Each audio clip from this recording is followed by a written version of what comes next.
Be a barbecue hero with delicious, ultra-low net-carb hero bread, buns, and tortillas. Soft and fluffy, high in fiber, and with 0 grams of sugar, up to 10 grams of protein, coming in at under 100 calories per serving. Oh, and did I mention they taste like their mouth-watering traditional versions? I mean, what's not to love? Use code AH10 for 10% off your first hero bread purchase at hero.co. That's AH10 for 10% off at hero.co.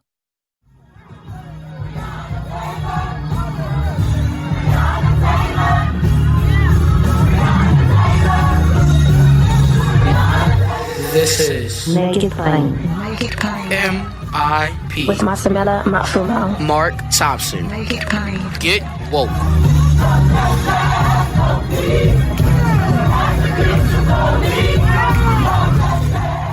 God bless you, everyone. Because Make It Plain, MIP, is a daily show, we have to produce the show and put it to bed the day before. So, in other words, today's show, like every day's show, is finished the day before. Today's show, November 4th, was produced November 3rd. And so as a result, we put it to bed without yet knowing the results of the election. It was too early. But we thought we'd do something a little different anyway. And those of you who've listened to me over the years know the importance of holding all politicians, including both political parties, accountable. And so Reverend Barber joined us on yesterday to talk about what we do next. What does tomorrow bring, no matter who wins? Take a listen, and I hope you enjoy.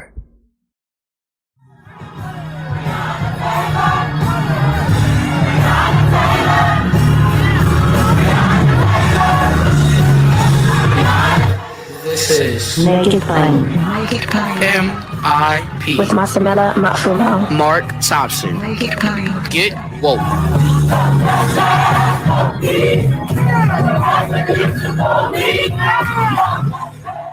Folks, we're back, and here with us today, we have with us another very special guest, one who's been leading us for some time, getting us focused on today. He preached the word before Election Day on Sunday, giving us our charge in terms of what we must do. But I thought it'd be important to have him here today, because what he and I have been talking about, and this is what a prophet of his stature must do. No matter who the winner is, we may not know tonight, tomorrow, what have you. But what are we called to do beyond Tuesday, Election Day, beyond November 3rd? And who better than one of the greatest prophets of our generation to join us and talk to us? First of all, let me say good afternoon to him and see how he's doing. The Reverend Dr. William J. Barber. Sir, how are you? God bless you. Well, I'm doing well. I'm here with my son today, my middle son, and we are analyzing, watching, the Poor People's Campaign, a national call for moral revival. We've been working on this campaign called We Must Do More, mobilizing, organizing, registering, educating people for the movement who vote. By this past Friday, we had contacted peer-to-peer 2 million poor and low wealth infrequent voters in 8 states. 20% of those decided to vote early. They had not voted before. It's 400,000 people. And then we recontacted the other 1.6 million. We're being told that that's a very high number of success. We're fully engaged in this election process. And thank you, Mark, for all that you continue to do. You've been telling us that we have to not only wake up, but we have to stay woke. And I've been recently looking at a song entitled, It's Not the Waking, It's the Rising. And it talks about how you have to wake up and get up, because you can't wake up and stay in bed. You have to do something with being woke, right? Yes. And it's a powerful song by a guy named Hoosier, who wrote it in tribute to Nina Simone. Y'all play it sometime. It's called It's Not the Waking, it's the rising. Yes, sir. Yes, sir. We will definitely look for that. I know you're very busy. You've been mobilizing. Again, you preached a good word to us, Bishop, on Sunday. But let's say it's the day after or several days after. Mm-hmm. Give us a word, if you would, on what we're, and we've been seeing some of our Black men, some have been targeted for suppression and disinformation, but even in the confusion, there are some legitimate questions that are raised. Exactly. Yeah. What is being done for us? What more should be done for us? Do we demand as much from Democrats as Republicans? All of that. So regardless, Mm-hmm. give us a word about, as you and I have discussed in private, going a little further down the Jericho Road, not only to help the man by the side of the road, but to improve the conditions in the city before he arrives. Well, Mark, you and I have these conversations. They probably think we're a little nutty, but they are the kind of prophetic conversations, or what we call prophetic inquiry. Now, it is interesting to me, Mark, that in the scriptures, the Bible actually teaches that every king, every ruler needs a prophet or prophets. Isaiah, talked to all the kings. Pharaoh needed Moses. David needed Nathan. And David was a good king, but he still had to be pushed. Pharaoh was a bad king, but he still needed to be pushed. And you go to the New Testament, Paul had to challenge Herod, but he also had to challenge those who said they were almost persuaded, but they weren't always there. Martin Luther King had to challenge Kennedy, Johnson, and he had to speak out against Goldwater, who wanted to be president. So we don't have the luxury, even if we endorse. And, I did something this year I had not done, and I don't know when, made a personal decision, not connected to any organization, to, in this moment, endorse the Biden-Harris team, because normally I do nonpartisan and trust the people to know who to vote for. But my daughter raised the question for me after the last debate and said, Daddy, these folk are killing people. And then she said, no, Daddy, they could kill me, because my daughter has a pre-existing condition. You know about it. You prayed for her. She's well, but she was saying she has a pre-existing condition. And when you have a group of politicians or a party like the Republican Party under Trump and McConnell, they're so ruthless that they will fight to put one woman on the Supreme Court, but they won't fight to pass a stimulus to keep thousands out of a casket.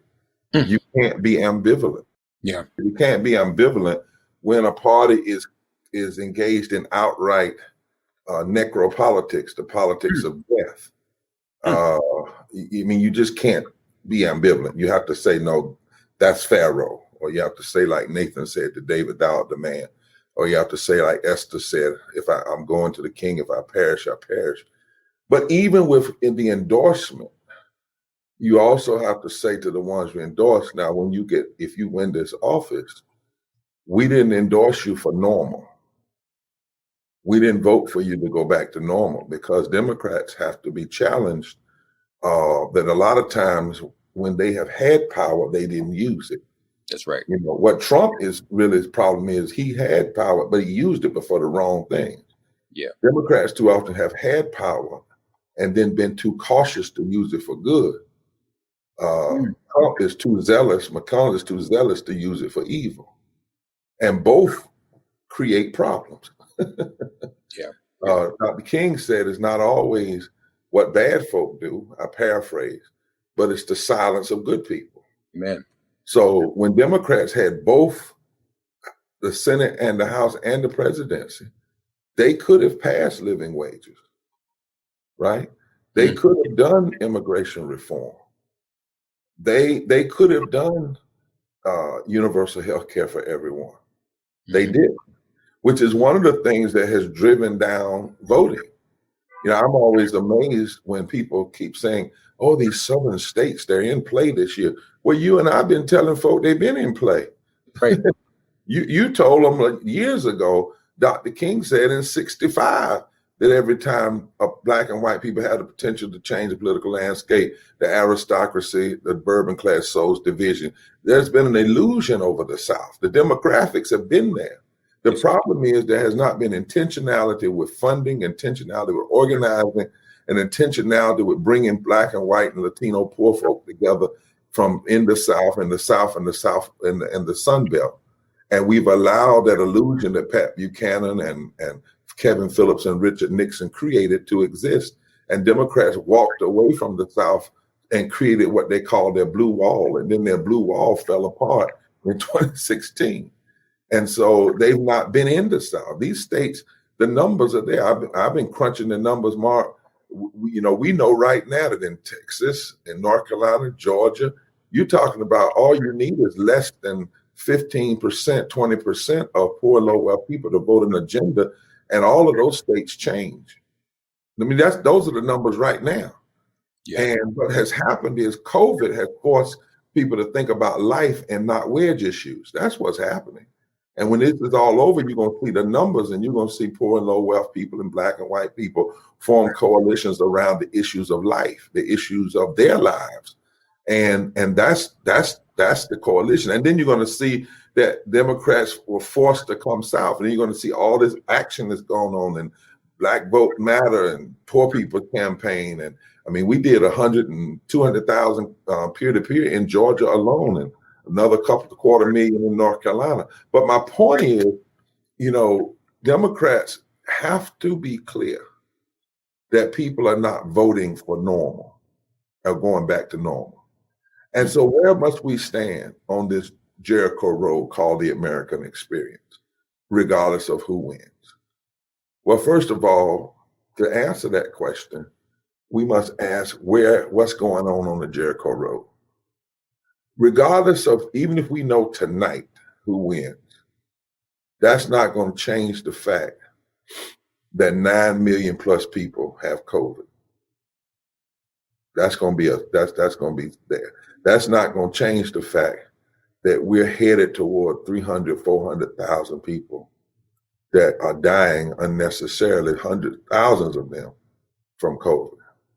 That's not going to change the fact, however this turns out, this Friday, there will still be over 140 million poor and low wealth people in this country. And there will still be 700 people a day dying from poverty on top of those dying from COVID. Mm-hmm. Friday, Saturday, Sunday, all the way to January is not going to change the fact that there are 87 million people in this country who didn't have health care or were underinsured before COVID. Another 27 million don't have health care now since COVID, which is 114 million people. It's not going to change that we've had 30-some million people, millions of people who've lost their jobs. 40% of the jobs making $40,000 a year are gone. That we have 30-some million people facing eviction.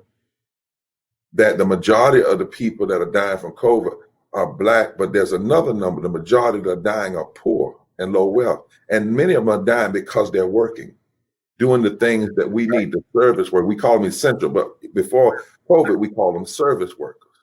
We changed their name, but we didn't give them the essentials we needed. It gave them a name change and a hand clap.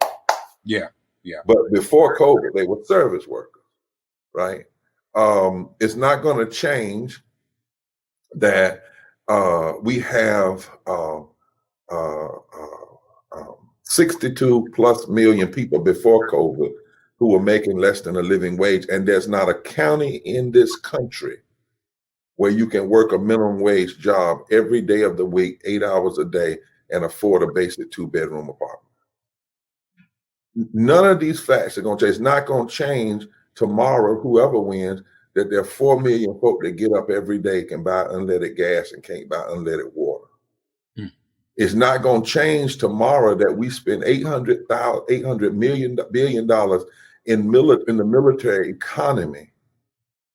And if we cut that in half, we would still have more money in our military than China, Russia, Iran, Iraq combined, and North Korea combined. And the fact still remains that we spend right now 54 cents of every discretionary dollar in military expenditures, not going to the troops, mostly going to the military industrial complex. Yes. And we spend less than 16 cents of every dollar on education infrastructure. And Dr. King told us any nation that spends that much kind of money in militarism is on a downward spiral towards spiritual death.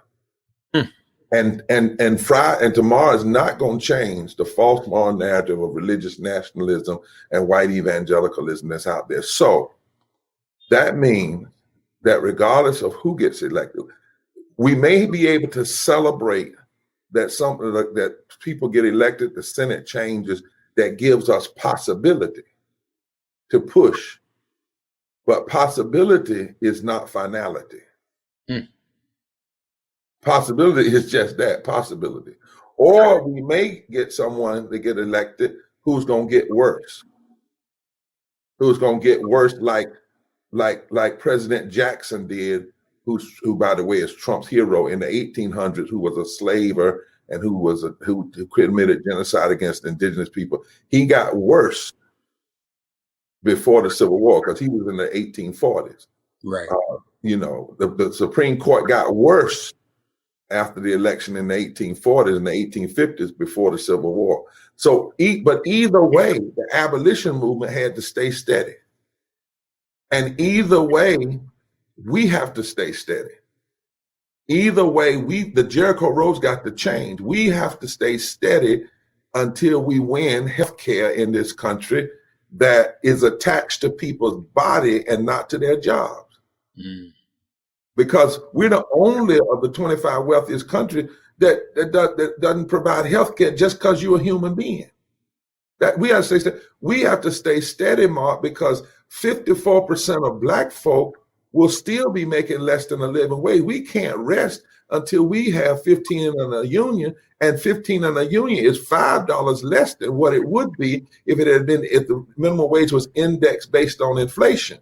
And so we can't have 15 in a union 15 years from now. We need it now.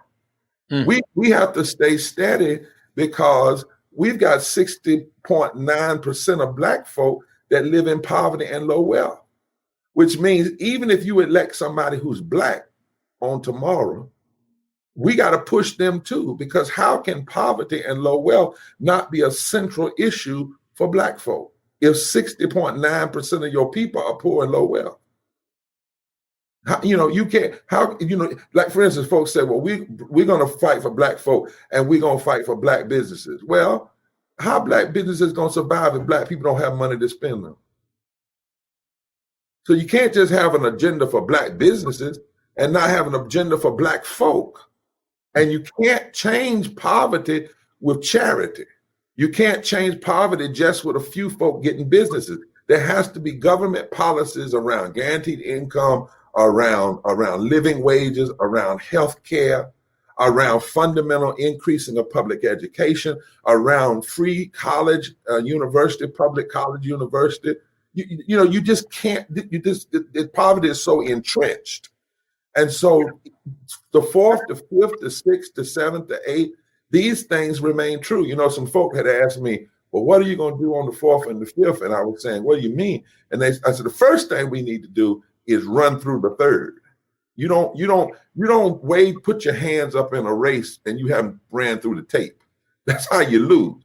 So I'm not thinking about, I already know what we have to do the 4th, 5th, 6th, and 7th, because the issue's not going to change because of what happens today.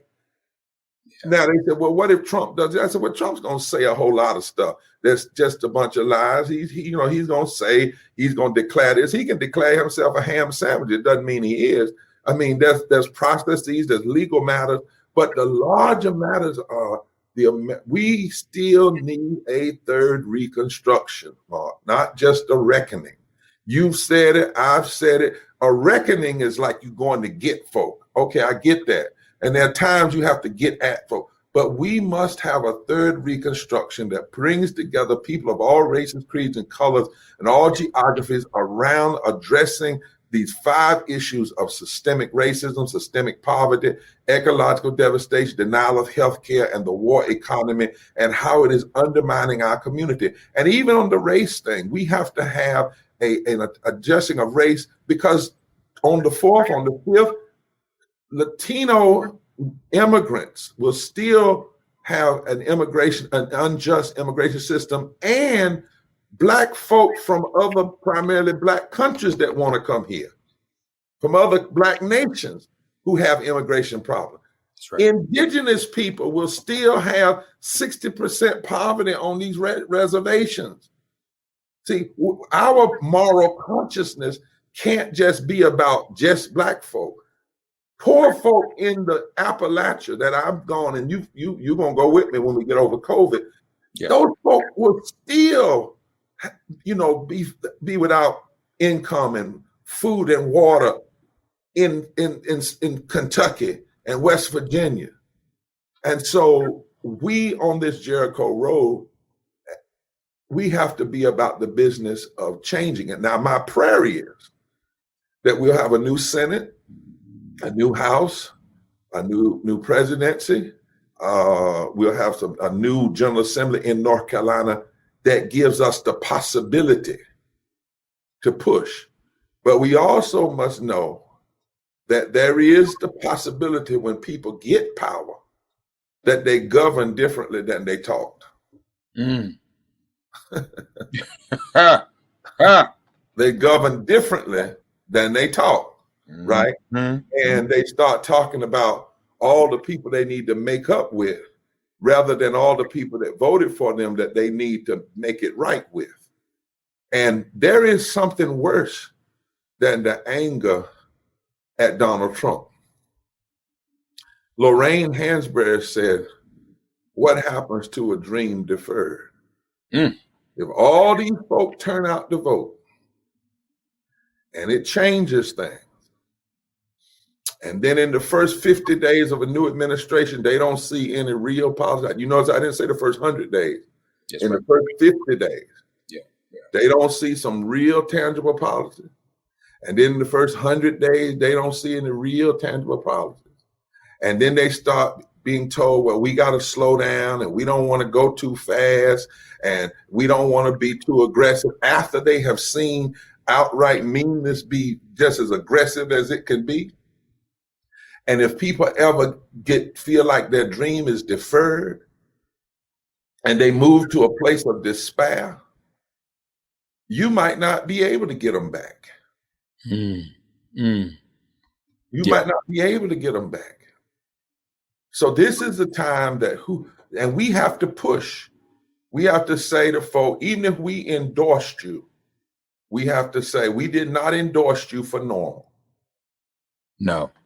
We did not endorse you for normal. We endorsed you to make the transform. And look, and all we're asking for, Mark, we just did a study with the Economic Policy Institute. And you know what they said? A moral budget is a good economic budget. They have the numbers. And they actually said that if we don't do some major things, particularly with the effects of COVID, that we will move from depression to a catastrophic economic downfall. And it doesn't have to be that way. But it's going to require something more than neoliberalism. And it's going to require something more than just tinkering around the edges for the middle class. And so the reality is this agenda we're talking about and addressing these issues, we are not asking for anything more than whoever's elected president, vice president, most of them are going to put their hand on a Bible. All right. Inside that Bible, it says the nation is going to be judged. And I don't think that judgment, Mark, always means judge like at the end of time. I think that judgment also means there's a judgment that can come in time because the country can't be right until you do right by all of God's people. So it says the country is going to be judged by how it treats the least of these. Yes, all we're asking is if you're going to put your hand on that Bible, then do that, do right, put the least of these first in public policy. If you lift from the bottom, everybody gets lifted. The second thing, all we're asking is you be true to that Constitution. The first principle is establish justice. And ain't nothing just about 62 million people working every day for less than a living wage. Yeah. Nothing just about every congressperson having public health care. Really every congressperson, every senator and president has public health care because we pay for it. They got a public option. That's You right. pay for it. I think a senator only has to serve 6 years to get a full pension. They have never voted to decrease their wages. So just do for the people what you've done for yourself. Establish justice. And if you do that, then the people will say, you know what? When I vote and put people in office, it matters. And it really does make a difference. And we who are moral agents, I don't know if we're prophets or we're prophetic inquirers, we cannot put these issues back. So, somebody asked me what I was going to do tomorrow if, Biden Harris wins. It's a strange thing, Mark. When you move in the moral arena and the biblical arena, like you and me in the prophetic arena, you don't have the luxury of being overly celebratory. Right. There's always a cautious celebration. You take a few minutes and you say, thank God for what you've done. Thank God for the people turning out. Thank God for maybe sitting down a narcissistic modern day despot and his marauding band of politicians and political operatives. But after that, you still have to get back and say to those who are elected, do justice, love mercy, and walk humbly before God. Amen. Amen. Yeah, we have strange politics in this country, man. And you know what I don't want to hear? I mean, I'm just saying it. Damn a compromise. Right. Prophetic voices don't see, because it amazes to me how, all the compromises have been bad. That's true. and we've borne the brunt of them. You talk about the third Reconstruction. Right. Reconstruction ended on a compromise. Yeah. The 3/5 compromise, if you think was bad. The 64 Civil Rights Act, they compromised that down. That's why Martin had to go back for the Voting Rights Act and then the economic piece, because all that was supposed to be in the 64 Civil Rights Act. Yeah. A lot of people don't know this history. You know it because you read, but they don't know this history. So the 64, that's why in 64, Malcolm went off in Detroit over what wasn't in the 64 Civil Rights Act. And he criticized the civil rights leader, rightfully, in fact, because he says, see there, that, it was supposed to be about jobs and justice and so forth and so on, but then it got watered down. Now, I'm not suggesting it was bad. I'm not suggesting that. And I know the times with it. But my point is, every time we compromise, the Affordable Care Act was a compromise. And so what did it do? It did two things. It allowed the states to get out. They didn't have to opt in, and it left out millions of people. Am I saying it's bad? No, I wish we had expanded in North Carolina. But whenever there's these kind of so-called political compromises, it's almost as though the least of these, the poor and Black folk and all, get the worst part of the compromise. One thing we have learned from these extremists that call themselves Republicans is they don't compromise. Yeah, no, never. So why, if you get power, would you turn around now and compromise on what you know is right? Yeah. Just do what's right and let the chips fall where they may. But for God's sake, don't get this power and then go over and compromise with people who wouldn't compromise with you. Yeah. Never. Would never compromise. They compromised anything over the last 3 years? No, nothing. So you don't need, if you get power, you don't need to worry about them. They need to sit on the back bench and be quiet. And if they don't be quiet, let them holler, but you vote on what's right. If they were bold enough to vote on what's wrong without a compromise, you ought to be bold enough to vote on what's right without a compromise. Yes, sir. The American, and that's what the prophetic has to say. And you know what they'll say to us. I had a Black legislator tell me one time, so do you want us to win or do you want us to fight for what's right? I said, it's not either or. I said, because, aren't you glad Harriet Tubman and Freddie Douglass didn't compromise for a long weekend. Right. Right. Right. I mean, really, the Jericho Road has to be changed. That's what Martin was trying to say. It's one thing to help the guy on the side of the road, but there comes a time you got to say the road is structured wrong. That's why people keep falling and keep being beaten and keep being hurt. So what you have to do is change the road. Yeah. Not to mention, that's an apt analogy or metaphor too, Bishop Barber, because the road is damaged with potholes. Yeah. And they won't even fix the infrastructure in this country that could provide some of the jobs and provide a living wage. Exactly. If we had the kind of infrastructure job, look, King called for a Marshall Plan. Jesse Jackson, way back yonder, was talking about we needed a Marshall Plan. We know we're going to need major investment. If you do it in the area of fixing ecological devastation and infrastructure, you can put this country to work. And if you pay it a living wage, see, the living wage is not giving anybody anything. You pay right now, if you said $15 and a union, or just $15 minimum wage, that's 49 million people out of poverty immediately. But that's also $368 billion a year in the economy. Hello. Right? Same thing with healthcare. All of those things have a investment measurement. Mm-hmm. We've allowed people to say it's giving stuff away. No, it's investing. Yes. Joseph Stiglitz's book, it's one of the best books that's not the Bible, but it follows, in my estimation, the biblical principle. His book is called The Cost of Inequality. He says, we often talk about what is the cost to fix it. We never talk about what is the cost to let it stay the same. What are we losing, right?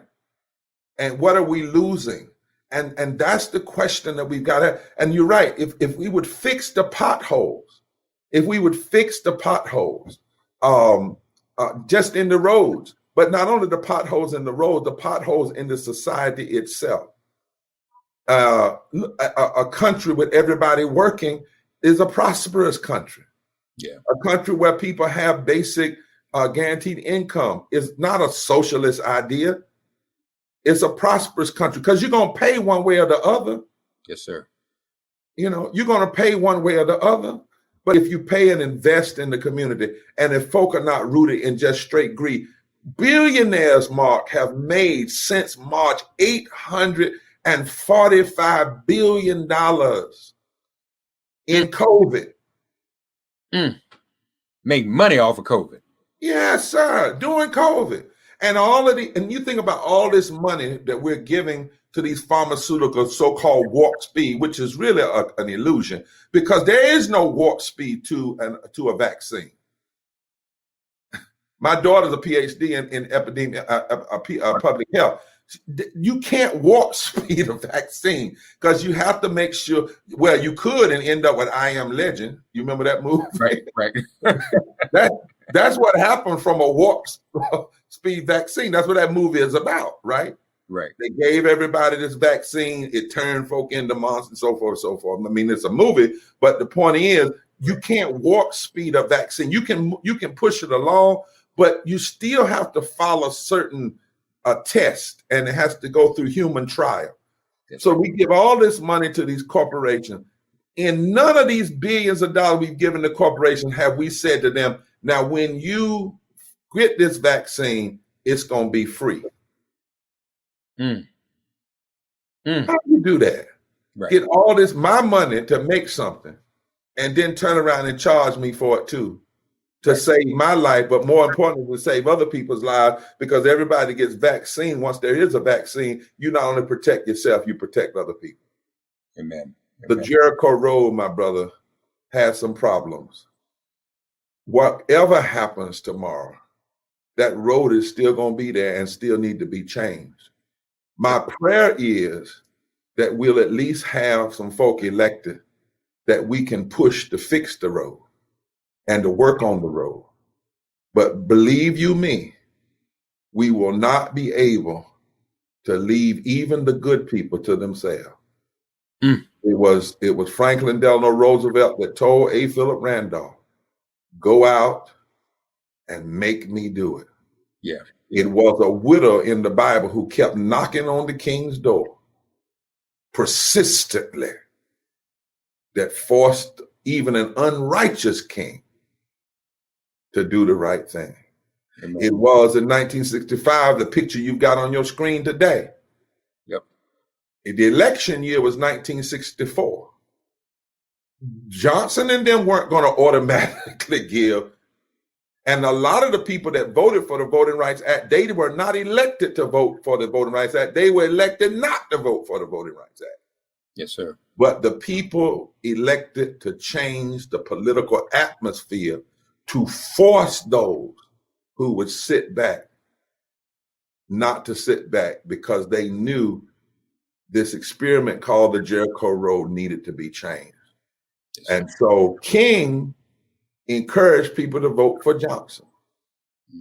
But then after the election, he got all up in Johnson's business. He sure did. Am I telling the truth, Mark? A Democrat. See, we've changed, y'all. That's right. That's right. You know, Dr. King didn't matter who was in the White House. No, sir. He gave all of them hell. Didn't matter if he endorsed them.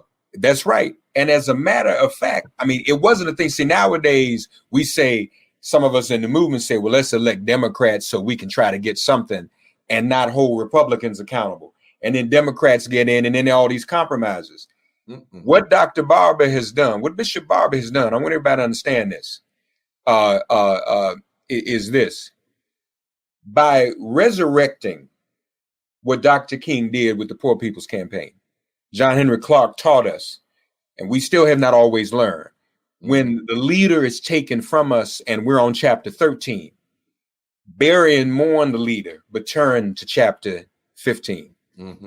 And what Barber has done, you all, by resurrecting the Poor People's Campaign, it also gives us an opportunity to resurrect the atmosphere in total that Dr. King had in place before he was taken from us. And I want to be very specific. Go watch, if you want to do something, I even make it fun for you. Go and watch the movie All the Way with Cranston, who plays LBJ in the movie. And the opening scene in the movie is him reading the paper to see what Dick Gregory and Dr. King are saying about him in the paper that morning. The president, the Democratic president, didn't do anything else. He didn't wake up tweeting from the toilet stool. He got up to see what the movement was saying about him and how it was assessing him and how it was judging him. That's right. And so no matter who's in that White House, we need to continue to build a movement powerful enough that they worry, what's going on? What's going on? What are they saying about me? What's Reverend Barber going to do today? What are they going to demand of me today? That's right. That is the atmosphere that we're talking about. That's one of the reasons that this time when we built the campaign, we learned from some things. We did a lot of reading and studying, talking to people. We built it with state coordinating committees, so you can't take no one person out. Hello. I mean, just being honest with you. Yeah. Build it with co-chairs and tri-chairs. So it's built at the state level up so they can hold accountable the Senate and the state offices, and we're continuing to build power. And you know, every coordinating committee is connecting up to about 30,000 people in each state. That's 1.5 million people. We can touch at any moment and growing. And I tell you something, that's the first time I announced it. I say it on your show. On June 20th, we had the Mass Poor People's Assembly Moral March on Washington. You were part of it. We had 3 million people to show up online. Yeah. We are not finished. We just didn't do it for COVID. That's why our people, our public health officials said not do it, but we're coming. Yes. Back to DC. Okay. I'm being very clear. When it's possible, and it's going to be diverse. It's going to be folk from and it's around an agenda. You know, we have the moral jubilee justice agenda. We've already written a budget. We got economists to write our own budget. They're not going to tell us we don't have the money. We got a budget, got an agenda. It's been vetted. Nobody's going anywhere. So whoever's there If it's Trump, then we got to intensify and embolden our agitation. If it's Biden and Harris, we've got to intensify and embolden our agitation, maybe from different perspectives, different ways.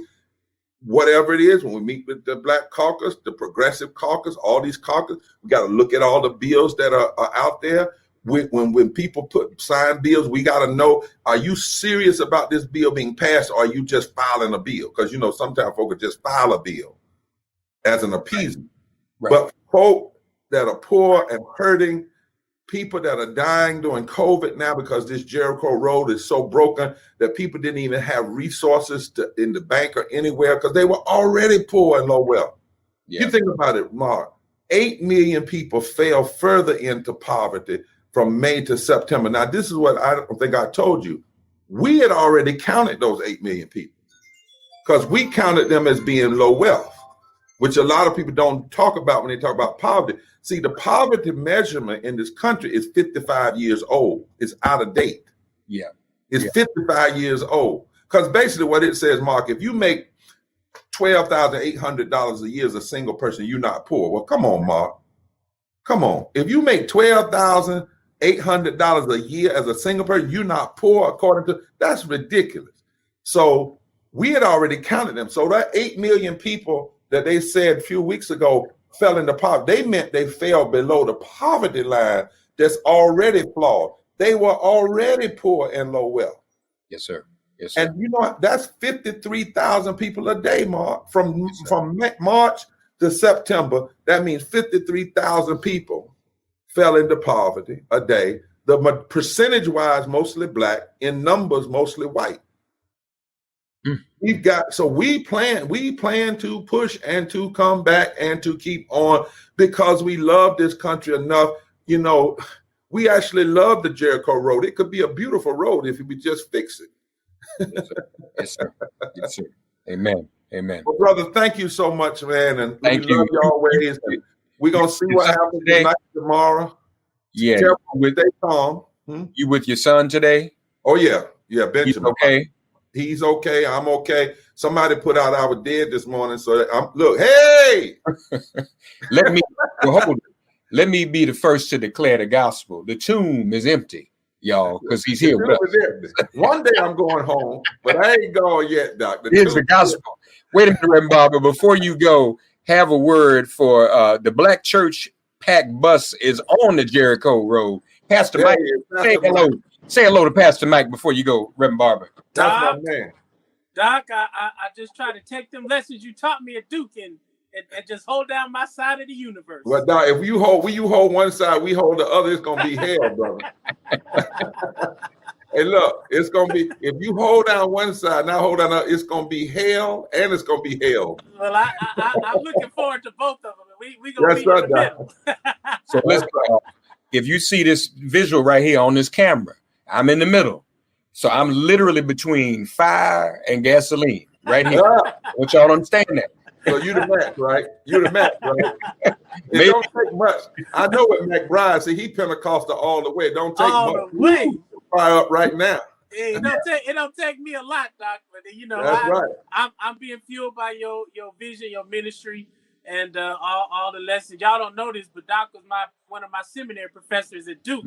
Oh no! So don't tell it, Doc. It make me old, Doc. He the reason why I'm so radical. I tried to hold it down, but it just won't stay in the belly. No, Doc. And Mark, what they don't know, what people don't also know, is all these movements. They don't know how unified we are. We might work in different spaces, but they don't know after this election. Oh yeah, and we don't even have to be in the same space to be in the same space. That's what folks don't understand. Well, hold it. Let me break down this metaphor. We preaching the word here. Let me break this metaphor. On the Jericho Road, there's more than one lane. That's right. Yes, sir. And Pastor Mike might be driving the Black Church pack bus. Right. I'm going to be in my economical Jeep, and Bishop Bob in his Rolls Royce, but we all in the vehicle. Oh Lord, don't put the poor man on the Rolls Royce. We just call that the caravan for justice and liberation, and that's all it is. I'm glad to be in the fight and in the journey with everybody. And see, what folk don't know, Mark, is the sophistication we have now of past times is that we don't have the ego. So there's not a thing Mike's fighting for that I don't agree with. Amen. There's not a thing on our agenda. We're doing it. We bring some people in. They may not be where they, but I like the metaphor. I'm gonna leave on this. When it's called Braveheart, and the guy, and William, his name was William. Anyway, he was the main actor. William Wallace. William Wallace says, "You go that way, I'm going this way. We gonna meet in the center. We gonna meet at the center, Doc. That's where we gonna meet in the center. And when you meet in the center, that means you done cleared out everything. Get them live. Huh? Yeah, that's 100%. Right. So we gonna meet in the center. God bless y'all. Take care. Bob. All right. God bless you. Thank you so much for that, Reverend Barber, folks, talking to us about what we do, no matter who wins. Thank you for listening to Make It Plain and Get Woke. Remember to listen, like, and subscribe on Apple Podcasts, Spotify, and wherever you get your podcasts. If all minds are clear, it has been made plain.